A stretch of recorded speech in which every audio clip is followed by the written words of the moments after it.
You have a writing style and you have a learning style. I know you say that's crazy. I don't know that I really have any particular style when it comes to writing and learning. Well, let's take a look at that together. Open the PDF. You'll see that the first thing to do in this course is to embrace the way that you learn.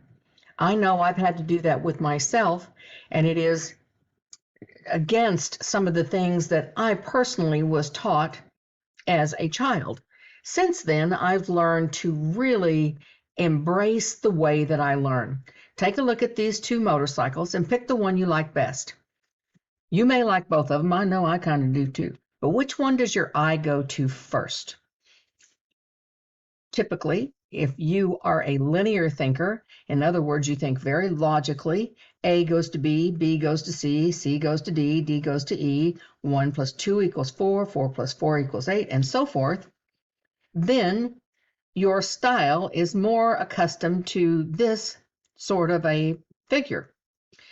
If you are like me and you're elaborate, and you think A goes to B, B goes to C. C kind of reminds me of A if it's on a Sunday, and 1 equals 1 plus 2 equals 3, maybe, but if we look at it a different way. So I am more drawn to more elaborate motifs. The next thing to look at is this, put these images in order. You can't be wrong on this. You cannot fail this exercise. So take a second, pause this video, and put these images in order of your preference. Welcome back. This round circle is a global thinking. It's more seeing the world as a circular world inhabited. The square is mathematic. This little squiggly line is creative. And the triangle is scientific. So whatever order you put these figures in may well correspond to the way that you process information.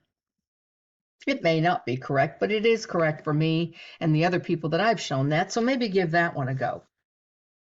Visual learner, and I've heard some people recently arguing that there is no such thing as a visual learner, and I say, spend a little time in my head and see if you're a visual learner.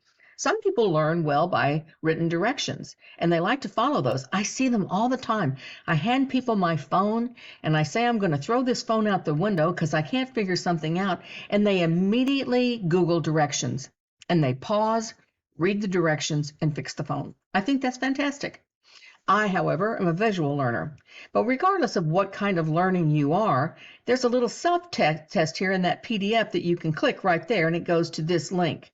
It's just fun to find out how you learn.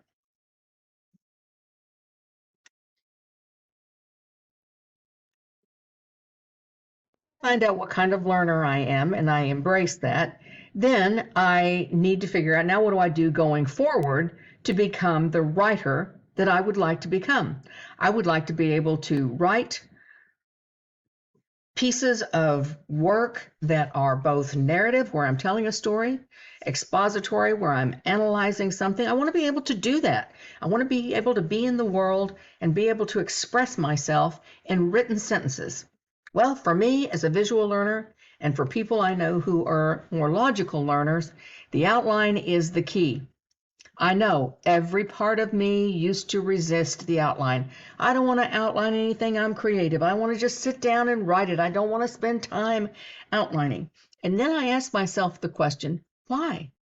Why do I not want to spend time learning how to write, learning how to outline my ideas so that my essay or my short story or my novel or my screenplay, so that those come out to be masterpieces rather than random sentences that I just throw down on the paper? Why cheat myself? Give myself a chance to learn this. Take time. I have 100% of the day. I can spend a little time in the day learning how to organize my thinking. Continue on through this PDF. This is worth taking a time to review a little bit. And the idea of a thesis statement. I have seen situations where I mention the word thesis statements and I've had students run for the door because, unfortunately, in some instances, not in all instances, and maybe not for you, but I see very often students who were never taught in high school how to write a thesis statement and how to organize thoughts and ideas. And so now is the time to learn how to do that. It's so much easier than people might think. You may be well accustomed to thesis statements and it may be no problem for you, but just in case, if that's an area that sounds like it's a little overwhelming, it sounds a little problematic, then here is some information on that. And there's my little video that explains exactly what a thesis statement is and how easy it is to actually write. Then there are some little ideas for common problems that may face you. And so if you are, then there's some little things that you can understand and click on. Another component of the course is qualitative research, and that includes images, graphs, charts, those kinds of visual aspects of an essay. And I want you to learn how to do that. And so I have a little bit of information on that PDF about how simple that is. It sounds like a big word, qualitative, but it means it means basically a picture is worth 1,000 words. And so you can see this little demonstration here for that. Using graphs and charts is very important in some essays, and you want to make sure that the reader can clearly understand. I have no idea if I'm reading this what I'm supposed to see. This is much better. Color works well with people. So does this kind of a graph if I know what I'm looking for. So sometimes it's just a simple matter of inserting a little arrow. Even I can do this. The point of this little page is to introduce you to yourself, the way you learn, the way you like to have information presented to you, and the way that you succeed best. Take a look this over, have some fun with it, and then move on in the course.